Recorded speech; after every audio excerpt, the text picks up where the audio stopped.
안녕하세요. 살을 베는 듯한 찬바람이 나부기는 날씨네요. 추워지니 생각나는 일이 있습니다. 이제는 따뜻하고 포근한 날만 간직하고 싶어 차갑디 차갑던 살얼음 같은 기억을 이 기회를 통해 털어내보려 해요. 저는 40대 초반의 주부입니다. 제 남편과 저는 부모님의 주선으로 마련된 맞선 자리에서 처음 만나게 되었어요. 당시 나이가 26이었던 터라 무슨 맞선이냐며 부모님께 어린 딸을 그렇게 남에게 보내고 싶냐고 눈물까지 쏟으며 거부했었죠. 하지만 처음이자 마지막이라며 좋은 사람이라는데 놓칠 수 없다고 애원하듯 몇 날 며칠을 저에게 부탁하는 통에 나갔던 거예요.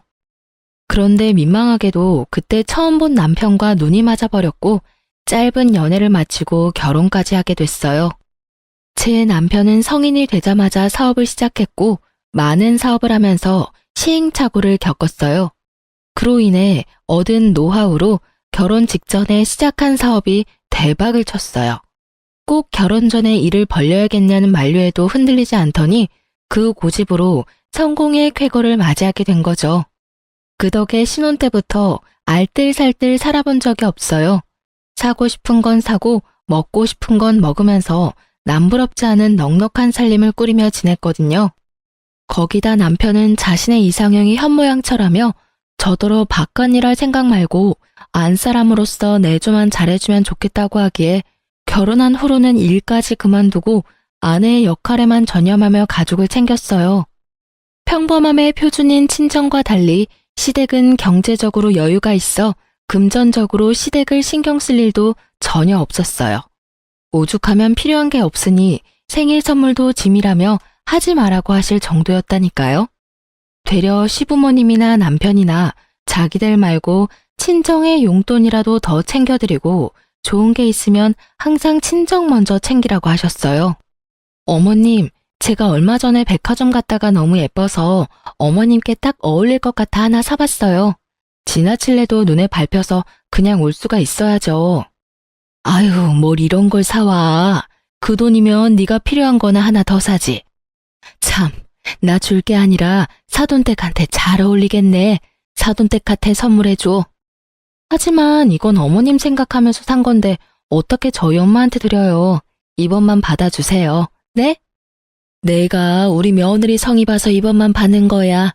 알겠어? 다음부터는 굳이 챙길 필요 없어. 정 챙겨주고 싶으면 아들이랑 시간 내서 밥이나 함께 하고 말자. 그래도 오고 가는 정은 함께 식사하는 자리에서 시작하니 말이야. 그럴게요. 이야기 나온 김에 그럼 약속 잡을까요? 남편이 일 때문에 바쁘니까 미리 시간을 잡아야 맞추기 수월하다고 하더라고요. 제가 근사한 곳으로 예약할게요. 분위기 있게 오붓하게 식사해요. 그래, 좋다. 사돈댁이랑도 날 잡아서 외식도 좀 하고. 우리랑만 자리 마련해서 함께 시간 보내면 얼마나 서운하시겠어. 귀한 딸 빼앗겼다는 원망 나는 듣기 싫다. 이런 시댁을 만난다는 건 정말 행운 아닌가요? 며느리와 사돈댁에 이렇게 신경을 써주는 집안이 몇이나 되겠나 싶었어요. 그러니 당연히 저도 친정 부모님도 시집을 잘 왔구나 하는 생각이 많이 들었죠. 이 덕에 저는 가족 중 그 누구의 눈치도 볼 필요 없이 원하는 만큼 얼마든지 친정을 챙겨왔어요. 경제적으로는 용돈을 자주 넉넉히 드렸고 쇼핑을 가서도 꼭 친정 부모님 것을 구매해 선물했어요. 외동인 제 아이의 교육도 부족하지 않도록 연령에 맞게 좋다는 것은 다 시켜봤을 정도로 투자했고요. 저도 원하는 게 생기면 금액에 연연하지 않고 샀어요. 저를 시기하는 남이 봤을 땐 남편이 벌어다 준 돈을 생각 없이 흥청망청 쓴다고 손가락질하겠지만 제 생활로 인해 쪼들린다거나 저축을 못한다거나 하는 일은 없었어요. 그저 우리 가정의 형편에 맞게 쓴 것일 뿐이었죠. 세상에 돈이 전부는 아니지만 살면서 풍요로움을 누리게 해주는 것 중 하나는 돈이잖아요. 없이 사는 것보다 있이 사는 게 더 행복하다는 걸 저는 남편과의 결혼을 통해 처음으로 느끼며 이 생활에 만족하고 행복감을 느끼며 지냈어요. 하지만 인생이라는 게 모든 면에서 완벽할 수는 없더라고요. 저희 부부에게는 신혼 기간 이후 마음에 쓰이는 부분이 있었어요. 바로 가족 계획이었죠. 시부모님께서 외동은 잘하는 발달 시기에도 다 큰 성인이 된 후에도 많이 외롭다며 꼭 자녀는 2명 이상 낳아야 한다는 주의였어요. 남편과 저도 같은 생각이라 자녀 계획을 2명을 낳기로 이야기했고요. 그러나 첫째를 낳은 이후 아무리 노력해도 새 생명은 저희 부부에게 닿지 않았어요. 첫째가 2살이 되었을 무렵부터 남편과 둘째를 임신하기 위해 건강관리도 하고 식습관까지 신경 쓰며 온 정성을 쏟았지만 쉽지 않았죠. 첫째 출산 후 5년쯤 지나고부터는 슬슬 노산이 걱정되어 조급해졌었어요. 그래서 남편과 저는 혹시 무슨 문제라도 생긴 건 아닐까 하는 마음에 출산한 경험이 있음에도 불임 검사까지 했어요. 다행인 것은 우리 부부에게 문제가 있는 게 아니라는 것이었어요. 되려 둘 다 너무 건강하다는 결과를 받았거든요. 하지만 희망과도 같은 그 결과로 인해 시간이 흐를수록 더욱 찹찹해져만 갔어요.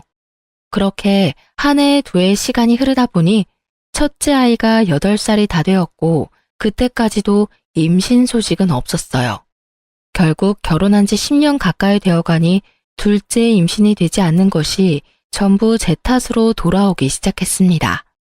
자녀가 최소 2은 있어야 한다던 시모는 제가 노산의 나이에 접어들자 아이가 생기는 것도 좋지만 언제나 건강이 우선이라고 말씀했어요. 그리고 첫째 아이가 5살이 되었을 때는 조금은 손주에 대한 마음을 내려놓았던 건지 첫째만 있어도 괜찮다고 말씀하셨죠. 물론 남편은 여전히 자녀 계획에 관한 생각이 확고했고 포기하지 않았어요. 그런데 첫째가 7살이 되었을 때부터였어요. 다 내려놓은 줄 알았던 시모까지 남편과 합세해서 한약이라도 더 강하게 지어 먹기라도 하라며 타박했죠.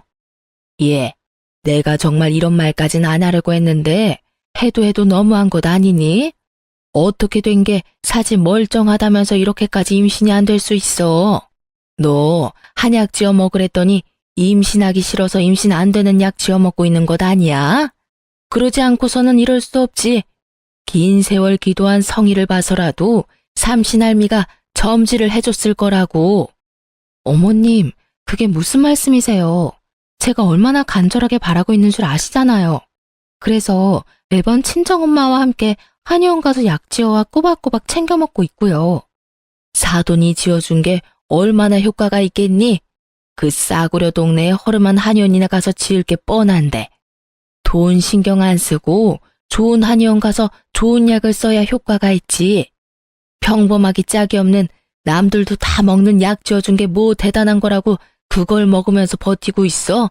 내 아들 속만 태우면서 말이야. 어머님, 재은이 아빠가 둘째 갖기 위해 마음고생하고 있다지만 그렇다고 제 친정 무시하는 말까지 서슴없이 하시면서 깎아내리는 건 아니죠. 친정엄마가 여기저기 묻고 물어서 실력 있는 한의원 찾아서 진료받고 지어온 약이에요. 고만고만한 동네 사람들한테 물어봤자 고만고만한 곳 알려주지 않겠니? 이번엔 잔말 말고 내가 연결해준 한의원 가서 약 싹 바꾸렴. 내 아들만 불쌍하지. 노력함다시고 싸구려 한약이나 먹으면서 몇 년을 임신이 안 된다며 답답해한 꼴이라니. 예, 남자가 건강한데 애가 안 들어쓰는 건 무조건 여자 문제인 건 알지? 늘 제게 괜찮다고 말해주던 시모였기에 저는 시모가 쏟아낸 말들에 큰 충격을 받았어요. 오래 알고 지낸 만큼 서운함을 넘어 배신감과 같은 감정이 몰아칠 정도였죠. 저는 그런 시모에게 아무리 친정이 경제적으로 조금 기운다고 해도 그렇게 대놓고 무시하는 말을 하는 게 맞는 거냐고 따졌어요. 시모는 그런 저를 쏘아보고는 아이고, 머리 검은 짐승은 거두는 게 아니라더니 여태 잘 대해주고 잘 챙겨주는 건 눈꽃만큼도 생각 못하고 듣기 싫은 소리 조금 했다고 어디 시어미한테 따박따박 말대꾸까지 하니? 안타까운 마음이라도 지켜야 할 선이라는 게 있는 것 아닌가요? 제가 임신을 하고 싶으면 하고 하기 싫으면 안 할 수 있는 것도 아니잖아요.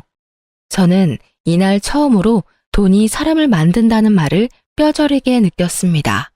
돈이 주는 여유가 안정감만이 아닌 오만함도 뒤따라오는 거라는 것을 알게 되었죠. 그리고 시모가 그렇게 친정을 챙겨주라고 했던 것도 시댁의 경제력을 과시하기 위함이었다는 것까지도요. 시모는 그날 오갔던 대화를 남편에게 이야기했는지 퇴근하고 돌아온 남편도 저를 바라보는 눈빛에 성이 잔뜩 나 있었어요. 한참을 말을 아끼며 누나를 굴리던 남편은 더는 못 참겠다며 다 차려놓은 밥상 앞에 앉아서는 저를 쥐잡듯이 잡아댔죠. 당신 엄마랑 오늘 한바탕 했다며? 엄마가 오죽 속상하면 나한테 전화까지 와서 하소연을 해. 어머님께서 뭐라고 말씀하셨는지는 모르지만 오늘은 어머님께서 선을 넘었다고요. 그러지 않고서야 아랫사람이 내가 목소리를 높였겠어? 전후 사정도 모르면서 어머님 말씀만 듣고 와서 나한테 큰 소리 치지 마요. 우리 엄마가 선을 넘고 말고 할 게 뭐 있어. 둘째가 안 생기니까 걱정되고 안타까운 마음의 한 말을 당신이 오해한 거겠지. 좋은 곳 가서 좋은 약 지어 먹으라는 게 엄마한테 대들 문제야? 당신이 조금 더 너그러웠어야지. 내 부모 모욕하는 시어머니한테 내가 얼마나 더 너그러웠어야 하는데? 당신도 지금 당신 엄마니까 무조건적으로 어머님 편드는 거잖아. 엄마가 장인 장모님 모욕할 일이 뭐 있어?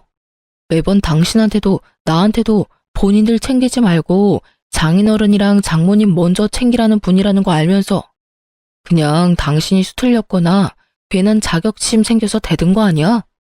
뭐? 내 엄마가 딸 생각하는 마음으로 수소문해서 찾아갔던 한의원이고 몸에 좋은 것 하나라도 더 넣어준 한약을 싸구려라고 폄하한 건 어머님이야. 그게 내 부모를 생각하는 분이 할 말이야? 돈 좀 있으니까 평범한 우리 집을 무시하는 거지. 당신 집안이 우리 집안보다 경제적으로 기우는 건 사실이잖아. 무시를 한 게 아니라 팩트를 말한 거지. 내일 당장 엄마한테 무례하게 군 거 사과드려. 어떤 이유에서든 엄마 이겨보겠다고 버릇없이 행동했잖아, 당신. 결국 무작정 자신의 엄마라고 시모가 다 맞고 내가 잘못 행동했다는 남편과 2차로 큰 말다툼이 오갔어요. 친정 부모님을 모욕한 시모에게 사과하라는 말도 모자라 시모가 연결해준 한의원까지 감사한 마음으로 다녀오라고 강요까지 했고요. 남편의 말 한마디 한마디가 다 저의 신경을 긁는 말뿐이었어요. 불같이 화를 쏟아내고 싶은 마음이 굴뚝 같았지만 둘째 임신이 미뤄지면서 생긴 갈등이라 여기며 못난 시모와 남편과 같은 사람은 되지 말자 몇 번이고 되뇌면서 참았네요. 한약 지어 먹는 일이 뭐 큰 사달이라고 일을 여기서 더 키우나 싶은 생각도 들었고요. 그로부터 며칠 뒤 저는 시모가 소개해준 한의원에 방문했어요. 시모가 당신 눈으로 꼭 가는 걸 확인해야겠다며 같이 가자고 성화했지만 저는 극구 사양하고 혼자 방문했어요. 그냥 단순히 약만 지우면 될 일이었지만 저도 저대로 생각해둔 게 있어 시모가 오면 조금 곤란했거든요. 뭐 때문이냐고요? 시모가 연결해준 한의원에 방문 예약을 한 날 저는 친정엄마와 함께 다녀왔던 한의원에 연락해서 지어온 한약 성분을 적어두었어요. 그리고 시모가 알려준 한의원에 가서 진료를 볼 때 이미 한약을 먹고 있으며 조금 더 첨가하는 정도로만 해서 추가로 지어달라고 요청했거든요. 한의사분께는 이 사실을 시댁에 비밀로 해달라고 간곡히 부탁드렸고요. 저 역시 시모는 물론 남편에게까지 구구절절 이야기하지 않았어요. 그냥 잘 다녀왔고 좋은 약으로 새로 지어왔다고만 말한 뒤 약을 받은 것까지 확인시켜 드렸어요. 그제야 이 갈등은 일단락이 되었죠. 그 뒤로 한동안 저는 친정엄마와 시모가 알려준 한의원 모두 방문하며 같은 약을 똑같은 방식으로 매번 지어 먹었어요. 엄마의 정성도 너무 소중했고 시댁과의 갈등을 또다시 만들고 싶지 않아 선택한 방법이었어요. 제 마음 편하자고 한 행동인지라 지금 생각해봐도 번거롭긴 했지만 나름 제 방식으로 잘 대처했다 생각이 드는 건 어쩔 수 없네요. 이 방법으로 한약을 지어 먹은 지 반년쯤 지났어요. 다행히 그 기간 동안 시댁이나 남편과의 마찰은 없었고요. 반년이란 시간 동안 한약도 잘 챙겨 먹고 매달 가임기를 놓치지 않고 잘 계산해 숙제도 꾸준히 했거든요. 하지만 길다면 긴 시간임에도 여전히 둘째 임신은 깜깜무소식이었어요. 되려 생리불순으로 인해 기대와 실망감만 반복해서 심어줄 뿐이었죠. 결국 저는 시댁에 완전히 찍혔어요. 시모는 이렇게 정성을 들였어도 소식이 없는 건 남편과 저 사이에 더는 아이가 없는 게 뻔하다며 삼신할미가 점지해줄 생각이 없는데 돈 낭비, 감정 낭비해서 뭐 하느냐고 하더라고요. 남편도 이제 포기라며 이 정도 했으면 생겼어도 진작 생겼어야 한다고 제게 혹시 자기 몰래 피임을 했던 건 아니냐는 말까지 됐어요. 그리고 그 시기를 기점으로 남편이나 시부모님이나 저를 거들떠보지도 않았어요. 아니, 저를 향한 무시가 날로 심해져 갔다는 표현이 더 정확하겠네요. 시모는 뻑하면 저를 시댁으로 불러서는 밖에 나가 일을 하는 것도 아니고 이제 임신 준비를 핑계로 몸살일 필요도 없지 않냐며 갖은 집안일을 시켜댔어요. 심지어는 날이 추워지니 기력이 쇠해지는 것 같다며 저더러 3일 동안 푹 고아서 곰탕을 만들어 오라는 둥. 컨디션이 안 좋으니 첫째 아이를 친정에 맡기고 시댁에 들어와서 나흘만 자기 대신 집안 관리도 좀 하고 시부모님 식사 준비도 좀 하라고 명령까지 했어요. 한 번은 시모가 친구들과 해외여행을 5박 6일로 다녀온 적이 있어요. 그때 제가 틈틈이 시댁에 가서 시부의 식사를 챙겼고요. 그런데 해외여행을 마치고 온 시모가 시댁에 도착하자마자 제게 전화해서는 성을 내는 거예요. 시모의 말에 저는 잠자코 듣고 있어야 하나 싶은 생각이 들 정도로 어이가 없었어요. 시모가 제게 화를 낸 이유는 정말 말도 안 되는 내용이었거든요. 당신이 해외여행을 갔다 돌아오는 날이면 시댁에 와서 자기를 맞이해야 하는 것 아니냐는 거였죠.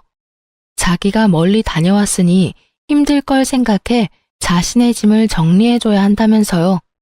결국 저는 참지 못하고 시모에게 한 소리 해버리고 말았어요. 예, 넌 눈치가 없는 거니? 아니면 내 성질을 돋우고 싶은 거니? 시험이 내가 멀리 해외까지 다녀왔으면 도착할 시간에 맞춰 시댁에 와 있어야지. 내가 이런 것까지 알려줘야 하니?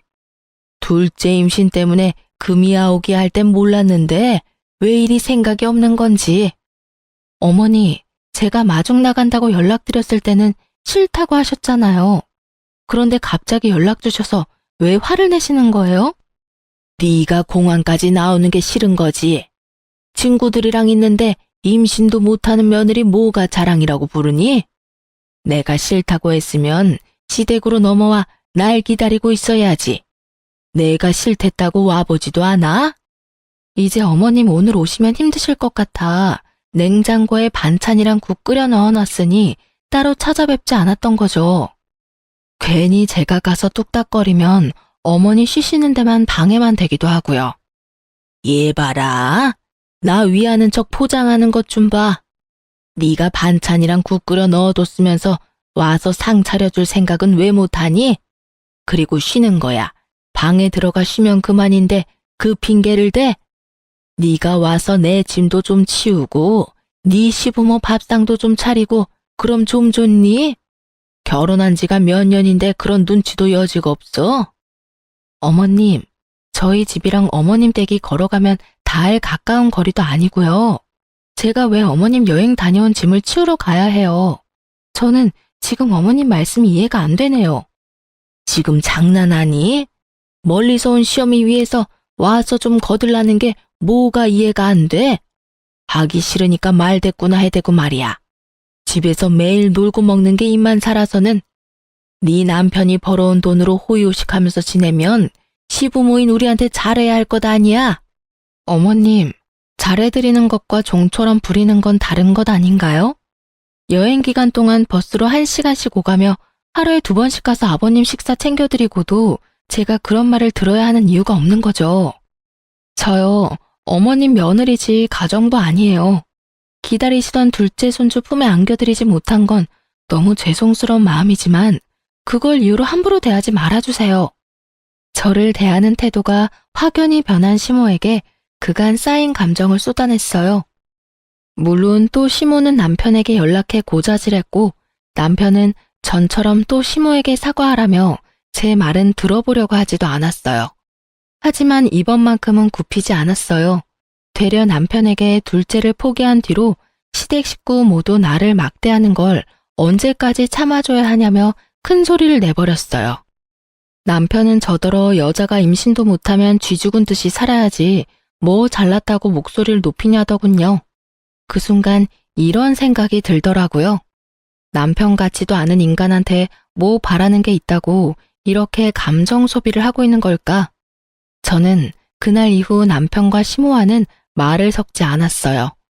물론 남편과 말 한마디 하지 않고 지낸다는 건 어려웠지만 저는 최대한 단답식으로 대답하는 정도로 대꾸해 대화를 이어가지 않았죠. 그렇게 지내기를 한 달 반쯤 지났을까요? 몸이 좀 이상한 것만 같았어요. 아랫배 통증에 하열 증상까지 보여 부인과에 가서 검사 받아보게 되었어요. 검사 결과가 나온 날 저는 청천벽력 같은 소식을 듣게 되었습니다. 제가 자궁 내막암에 걸렸다고요. 젊은 사람들은 나이 든 노인들과 비교했을 때 건강면에서 차이가 나 암이 훨씬 빨리 퍼진다는 말을 들었던 적이 있는데 임신을 위해 건강 증진 한약을 먹고 있었던 게 문제였던 걸까요? 암이라는 사실을 알게 되었을 땐 이미 다른 부위까지 전이된 후였어요. 한시가 급한 상황까지 와버린 후라 어떤 방식으로 치료할지에 대한 선택권조차 없었어요. 결국 저는 짧은 시간 안에 자궁 절제술까지 하게 되었어요.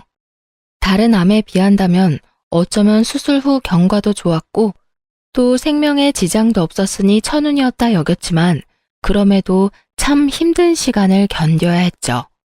그렇게 고생 끝에 건강이 좋아졌지만 이럴 거면 차라리 포기하는 게 나았을지도 모르겠다는 생각이 들 정도로 마음이 힘들어졌어요.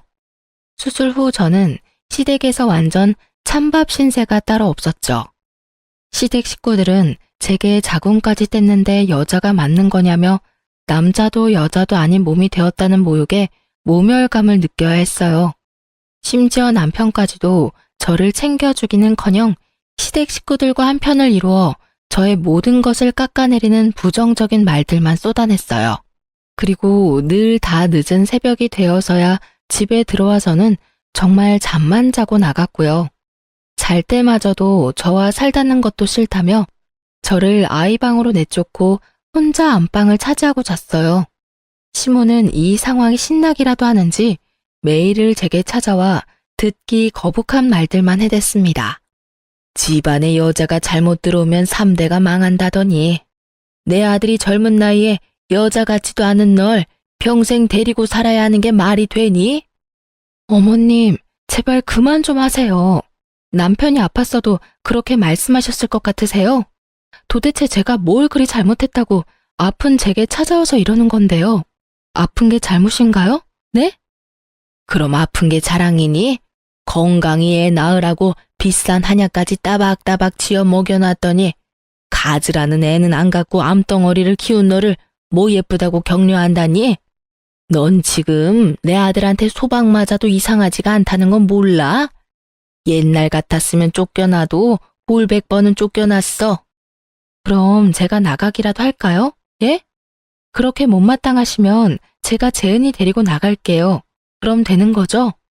어머님께서 원하시는 게 그거라면 제가 이 집에서 나간다고요. 어머 얘 봐라. 시어머니 앞에서 못하는 말이 없네. 내 아들이 벌어다 준 돈으로 암도 뗐으면 내 아들을 어떻게 내줘야 할지를 박 터지게 고민해야지. 듣기 싫은 말 좀 했다고 이렇게 시어머니 머리 위에서 놀려고 해? 그렇게 기다리던 애 임신도 못하고 거기다 평생 임신이라고 못하게 다 떼놓고 뭐 잘났다고 듣기 싫은 말 좀 했다고 큰 소리야? 매번 의미 없이 이런 대화 같지도 않은 대화를 하며 힘을 빼야 했어요. 수술 후 몸도 마음도 편히 쉰 적이 없었어요. 그렇게 제 삶은 그렇게 점점 피폐해졌고 우울증까지 심해져 갔어요. 아마 제 아이가 아니었다면 이미 모든 것을 내려놓았을지도 모릅니다.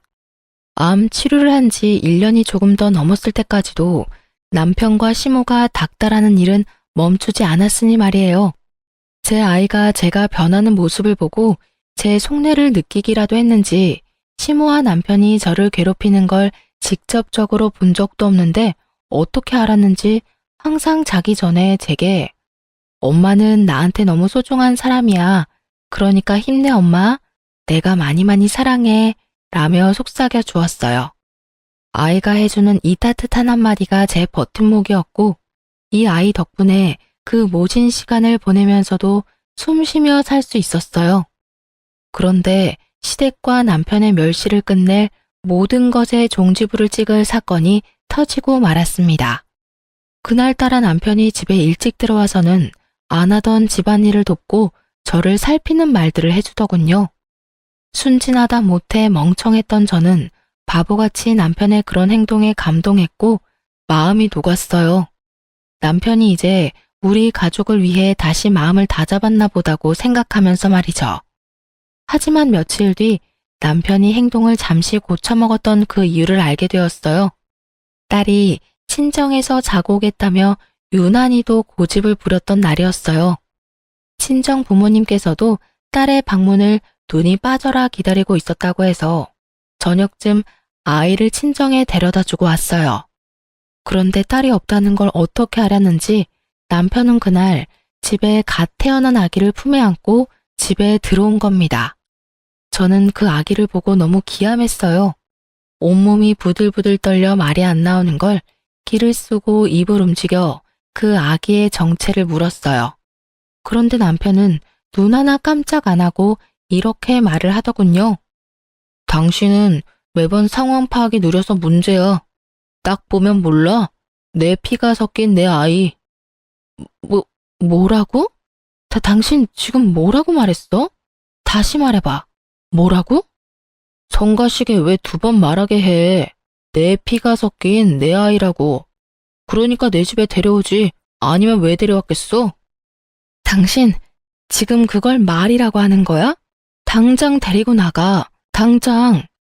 야, 여기 내 집이야. 내 돈으로 사니까 이게 다 네 것 같냐? 어차피 너 이제 여자도 아니잖아. 네가 임신을 못하니 별 수 있냐? 그래서 내가 우리 재은이 동생을 만들어 온 거야.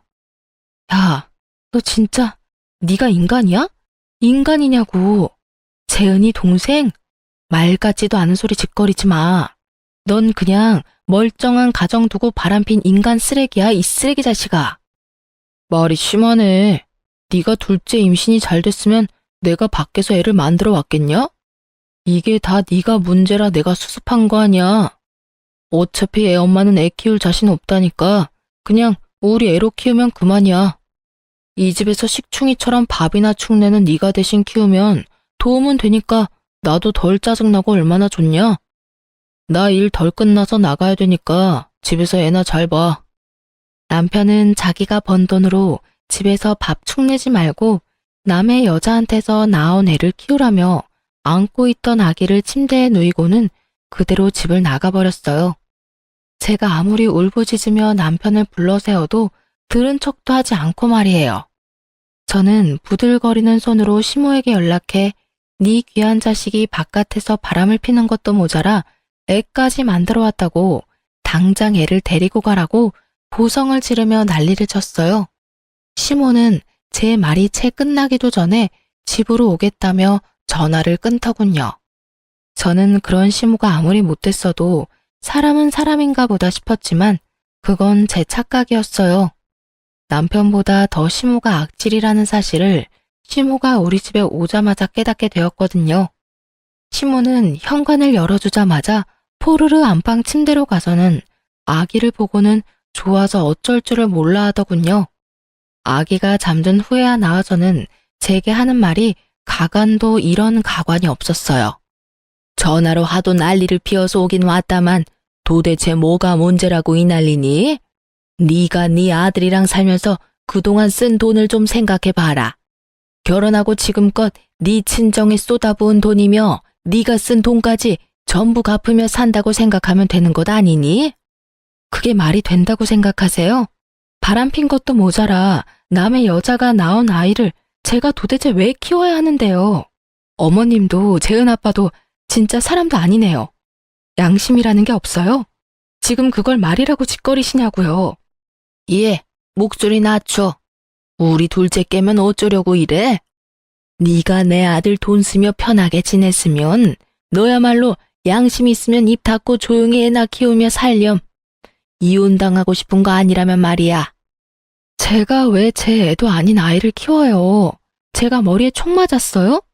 제가 몸이 아픈 거지 머리가 어떻게 된 줄 아시냐고요. 어디 어머님이 바라던 둘째 아이, 어머님이랑 어머님 아들이 알아서 키워보시던가요. 저는 더는 이 집안에 발들이고 있고 싶지 않아 말이 끝나기 무섭게 저와 제 딸아이 짐을 챙기기 시작했어요. 시모는 그런 절 보더니 감히 어딜 나가려고 짐을 싸냐며 제 옷을 잡아 끌고 짐가방을 뒤엎으며 방해해댔죠. 그렇게 몸씨름을 한 지 30분쯤 지났을까요? 아기가 잠이 섞였는지 울음을 터뜨렸고 시모는 불이 나게 아이에게가 어르고 달래며 제게 욕설을 해대며 짐가방을 발로 차댔어요. 저는 더는 안 되겠다 싶어 짐이고 뭐고 그냥 집을 나서려는데 현관이 열렸어요. 그런데 이 개념 상실한 인간이 일이 있다고 나가놓고 애 엄마라는 여자를 끼고 집을 들어온 겁니다. 저는 그 정신 나간 것들을 보자마자 눈이 뒤집혀 노발대발을 하며 남편의 머리채를 잡았어요. 옆에 서 있던 상간녀가 놀란 토끼 눈을 하고는 저를 뜯어말리기 바빴죠. 뒤에서 시모가 한 팔로 제 허리를 잡고 당기는 바람에 남편과 떨어졌고 그 순간 시모가 상간녀에게 건넨 말에 몸에 힘이 쭉 빠졌어요. 시모는 그 상황에서 상간녀에게 사과를 하는 거예요. 전혀 정신이 나간 여자라며 많이 놀랐으면 미안하다고 말이에요. 네, 시모와 상간녀는 첫 만남이 아니었던 거죠. 이미 서로 잘 알고 지낸 듯 이 상황에서도 대화가 물 흐르듯 자연스러웠어요. 따져 물을 필요도 없이 그들의 관계를 알았어요. 그 아이의 친모라는 여자는 저와 맞선을 보기 전에 남편과 맞선을 봤던 여자였고 어렸을 적부터 남편과는 동네에서 함께 자란 여자더라고요. 남편이 결혼 초에 그렇게 많이 이야기했던 동네에서 자기가 좋다며 따라다니던 여자예요. 어떻게 아냐고요? 시모가 너무도 자연스럽게 상간녀의 이름을 부르더니 날로 예뻐진다. 애를 낳고 나니 이제 성숙한 얼굴이 도드라진다. 이렇게 말하더니 모를 수가 있나요? 둘째 아이를 임신한 건 셋이서 작당 모의해 만든 결과였던 거예요. 상간녀가 넋이 빠진 제게 한 말을 듣고 바로 알 수 있었죠. 언니, 아니, 뭐라고 불러야 하나? 좀 어렵네. 아무튼 이런 상황 유감이네요. 사실 5년 전부터 오빠랑 진지하게 만나기 시작했는데 이렇게 애까지 생겨버렸어요. 난 지우려고 했는데 오빠 어머니가 간곡하게 부탁하셔서 어쩔 수 없었어요.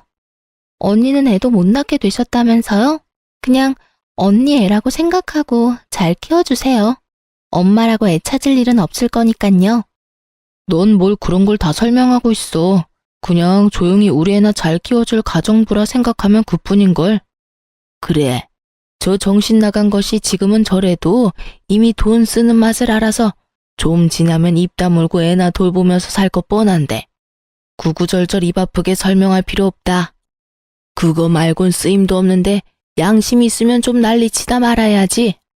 상간녀 앞에서 결혼식까지 치른 며느리를 하대하는 걸 듣고 정말 머리에 핀이 하나 빠진 느낌이 탁 들더니 그 뒤로 정말 미치기라도 한 듯 시모와 상간녀 앞에서 남편의 얼굴을 마구 내리쳤어요. 저를 붙잡고 뭐 하는 거냐며 다시 뜯어말리기 시작한 시모의 머리채까지 잡았어요. 육탄전도 이런 육탄전이 없었죠.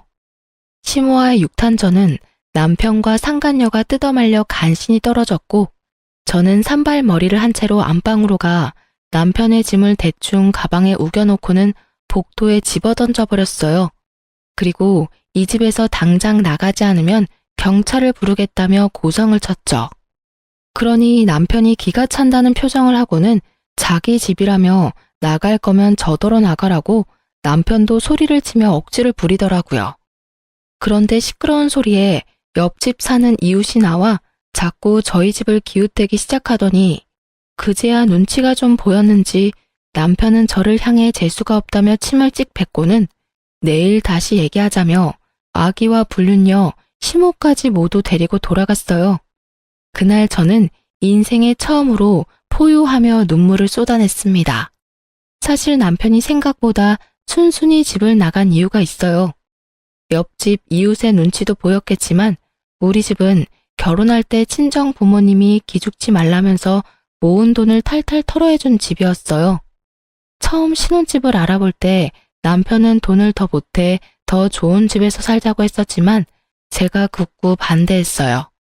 남편의 돈을 더 보태면 부모님이 해준 집의 의미가 희미해질 것만 같았거든요. 남편은 이 집이 좁다며 불만을 표현했지만 제게는 더없이 크고 값진 집이라 너무 소중했어요. 그래서 결혼 생활 동안 이사갈 기회가 생겼을 때도 절대 가지 않겠다고 버텼어요. 저는 울며 불며 밤을 꼴딱 샜고 해가 뜨자마자 준비를 하고는 이혼 소장을 접수한 뒤 바로 부동산에 가서 집을 내놓았어요. 그리고 집에 있는 저와 아이의 짐을 챙긴 뒤 친정으로 넘어갔습니다. 친정에서는 이 모든 사실을 알고는 제가 그간 용돈이라며 드린 돈을 차곡차곡 모아둔 통장에서 돈을 인출한 뒤 시댁에 찾아가 시모의 면상에 던져버렸어요. 다시는 제게 연락도 하지 말라면서 말이에요. 그 후 저는 친정에 지내며 이혼 소송과 아이에게만 집중하며 지냈고 결국 이혼 소송에서 승소했습니다. 거기다 전 남편의 재산까지 공평하게 나눠 가지게 됐어요. 전 남편의 부적절한 행동으로 양육권도 무리 없이 가져올 수 있었던 게 그나마 다행이었던 것 같아요. 애 욕심 많은 이전 시모와 전 남편이 첫째 아이를 데리고 가려고 이를 갈았거든요. 하지만 이렇게 모든 관계가 정리되지 않았어요. 전 남편과 전 시모는 악질 중 악질이니까 너무 당연히 저를 끝까지 물고 뜯으며 늘어지길 반복했어요. 전 남편은 결혼 생활 동안 제가 경제활동을 단 한 번도 한 적이 없고 오직 자신이 벌어온 돈으로만 호의호식하며 지냈으니 재산을 나눌 수 없다고 소송을 걸어왔어요. 그런데 이래서 인생은 알 수 없는 거라고 하나 봐요.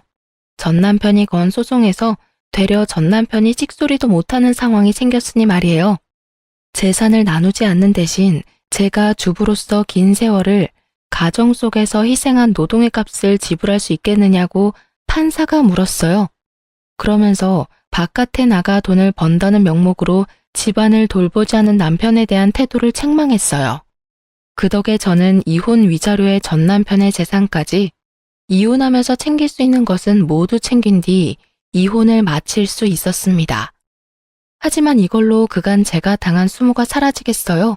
저도 크게 한수를 두었어요.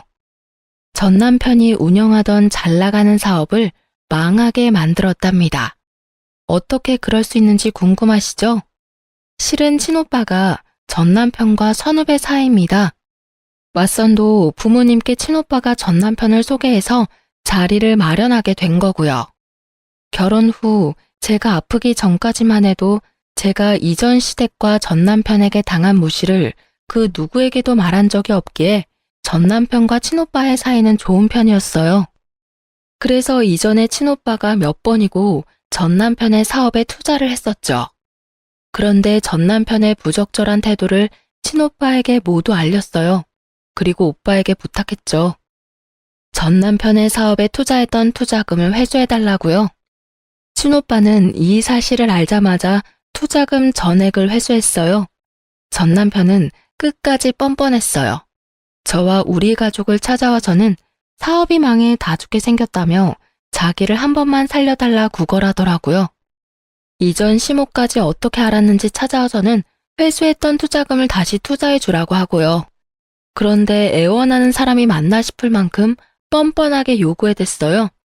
예, 우리가 그래도 함께한 세월이 얼마인데 이렇게까지 무섭게 할 필요가 뭐 있니? 그래도 재은이 아빠인데 망하는 꼴을 꼭 봐야 속이 시원하겠니? 재은이 아빠라니 말이 우습네요. 다른 여자한테서 자기 동생이랍시고 애를 낳았다는 걸 재은이가 알면 아빠 취급이나 해주겠어요? 왜 이혼했는지 낱낱이 밝히면 제 아이가 가슴이 미어지다 못해 곪을까봐 그나마 말하지 않은 거라고요. 시댁 식구 중에 재은이 생각하는 사람이 단 한 명이라도 있었으면 이런 파탄까진 안 갔겠죠. 재은이 생각을 해서 둘째를 만든 거지 외동이 얼마나 외로운지 모르니? 그리고 설령 자기 애비가 그런 짓을 했어도 아빠라는 건 변함없는 거야. 자기 아빠가 다 망한 모습 보면 재은이는 얼마나 상심이 크겠니? 왜 엄마라는 것이 그런 생각 못해? 복수의 눈이 멀어서는. 그럼 당신도 당신 남편이 둘째랍시고 밖에서 애 달고 왔으면 너그러운 마음으로 당신 첫째를 생각해서 참고 감내할 수 있어? 그리고 그 상황이면 당신 첫째가 당신 남편을 이해할 수 있을까? 말 같지도 않은 소리 짓거리지 말고 다신 우리 눈앞에 나타나지 마. 당신 아들이 망하는 것도 다 당신들 업보니까. 나중에는 사업장이 부도가 나 넘어갈 위기까지 처하니 싹싹 빌며 자신들이 모두 잘못이라며 제발 도와달라 애원하더군요. 그러면서 상간녀의 아이는 자기 호적에 올리지도 않겠다며 상간녀에게 보내거나 그것도 마음에 안 들면 고아원에 보내겠다는 말까지 하는데 인간도 아니다 싶더라니까요. 저는 이런 전남편이 너무도 넌더리가 나 제 바짓가랑이를 붙들고 말하고 있는 전남편을 발로 뻥 차버렸어요. 그 후에도 몇 번이고 찾아와 애걸복걸하는데 저나 우리 가족 모두 이미 그놈들에게 질릴 대로 질린 후라 듣는 신용조차 하지 않았어요. 친오빠는 인간도 아니라며 상종도 하지 않았죠. 전남편의 사업은 결국 제대로 망했고 갈 곳도 없어 시댁에 들어가 지내게 되었더군요. 상간녀는 전남편이 망해 볼품없어지니 바로 돌아섰나 보더라고요. 아기까지 시댁에 두고 자취를 감춘 바람에 전 시모가 그 나이에 아기를 돌보는지 제게 몇 번 더 연락이 왔었어요. 자기 아들이 맘고생이 너무 심하다고 자기도 그 나이에 육아를 하니 여기저기 송한 곳 없어 힘들다며 충분히 반성하고 있으니 다시 돌아오면 안 되겠냐고요. 다시는 그런 천대하지 않고 떠받들고 지낼 테니 제발 와달라고 하길래 저는 전 시모에게 다 끝난 마당에 자존심도 없느냐고 찌질하게 그러지 말고 그렇게도 챙기던 자존심 지금도 좀 챙기라며 이런 연락 다신 받아줄 일 없다고 딱 잘라버렸네요. 요즘은 건강 회복이 많이 돼서 저도 작게 사업을 시작했어요. 그 누구의 도움도 없이 제 힘만으로 뭔가 해보고 싶다는 생각이 들었거든요. 물론 아직 엄청난 성과가 있는 것은 아니지만 그래도 아이와 저 둘이 먹고 살 만큼은 벌기 시작했어요. 최근에는 어느 정도 자리도 조금씩 잡혀가고 있어요. 친정 부모님과 함께 지내며 여전히 도움도 받고 있지만 이제 저도 제 능력껏 도움도 드리면서 그렇게 제가 사랑하고 저를 사랑해주는 사람들만을 오롯이 챙기며 지내는 중이랍니다.